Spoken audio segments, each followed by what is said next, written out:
Hi guys, welcome to another video. I'm a Monster Fan, and today we're going to be taking a look at this wonderful piece on my right hand side, which is of course Boris Karloff, immortalised in resin as the Frankenstein's monster from the Universal Classic of 1931. Now this was sculpted by US based artist David Stan. If you're in the market for one of these, get yourself on eBay and type in StannArts. That's the name it goes under on eBay, and Stan is with a double N. So if you type that in, you will come across this and various other pieces that David has done. It's not cheap to buy, and particularly to import into the UK, but it's worth every penny. Now, by David's own admission, he never really finished the base off. If you look at the images on eBay, you'll see it's quite raw. You don't get this nice smooth square edge around it. It's a little bit rough, if you like, a rough cut of this, but if you've got basic modelling in schools, it's quite easy to put an architrave around like I did, fill it with a little bit of a plastic cast and then put a nice engraved plaque on it. David did say that he was going to go back to it and finish the base off to make it a bit better and revise it, but obviously he got distracted when he originally did the piece. But it didn't detract from me buying it, because I wanted everything from just under the jacket here up, because that is absolutely sublime. That is what you're paying for, the likeness to Karloff and the character from the movie. Now I'd say that this was second to the version that Mike Hill did for Sideshow Collectibles, if not as good as that. Now anybody that knows Mike Hill in the garage kit scene, sculpting scene, will know that he's a fabulous sculptor. He's been sculpting for quite some time. He was a UK based artist in actual fact originally, but now he's living and working in Los Angeles, living the dream, and working in movies, and he does a lot of pieces for the movies and for a lot of these conventions out there in the US. And he did a Frankenstein bust, as I say, a 1:1 scale for Sideshow Collectibles. If you want that, that's long gone now. You'll have to pay thousands of pounds or dollars for one of those now, because they did have a limited run like most Sideshow Collectibles. But I will say this, that I didn't like the paint application on the Sideshow piece. It looked too green. Now, although I've gone for the green look on this particular piece, which is supposedly the colour that the makeup artist back in 1931 used, which was Jack Pierce. He obviously designed the makeup and he used a green grease paint. I like to think that mine is just not hooked looking. It's, you know, got a lot of shade and dimension to the paint, sort of thing, and so I'll let you be the judge of that. But as I say, I believe that this is the second best, if not as good as the Mike Hill piece out there.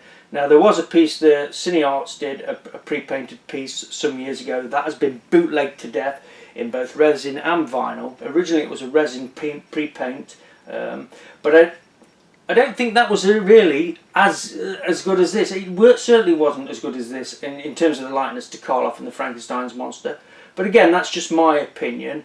And there's been various others out there from time to time in the market. Even Factor Entertainment has done a pre-painted piece, which again I don't like the paint job on it. It's got some dials and things on it and sound effects and all that sort of thing. It's quite an expensive piece as well, but the likeness to Karloff is not very good in my opinion, and I didn't like the paint app on that.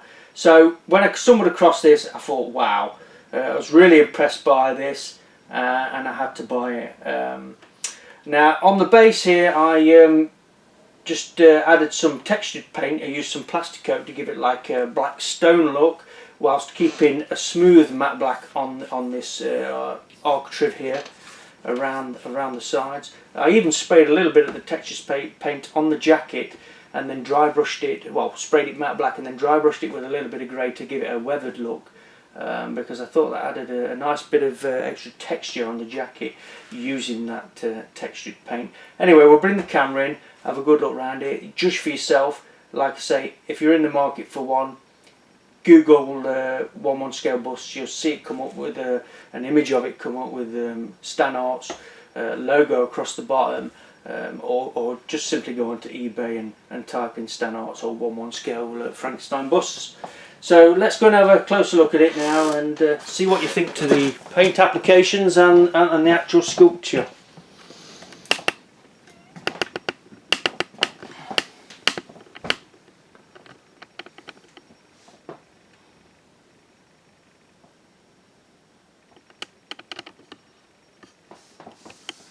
So I'll try and spin it around for you.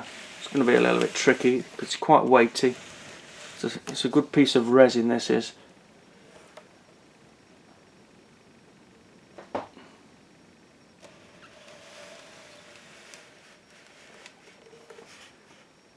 So I hope you can pick up that plastic coat textured paint there to give it that black stone look.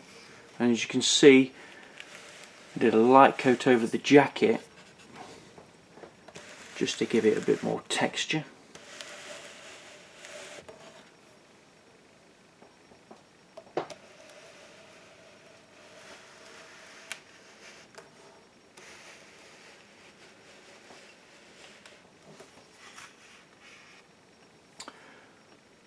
So there you have it, Boris Karloff as the Frankenstein's monster, immortalised in resin. So give this video a thumbs up, a like, subscribe. I hope you enjoyed this video. I certainly enjoyed showing this piece to you. I'm quite proud of this paint job. Incidentally, I do everything with brush. I'm not one of these that uses airbrushes. All my kits are hand painted with brushes. Now, whether that you can tell, I don't know, but I've always preferred the technique of just painting with brushes. So bye for now, and we'll see you in the next video.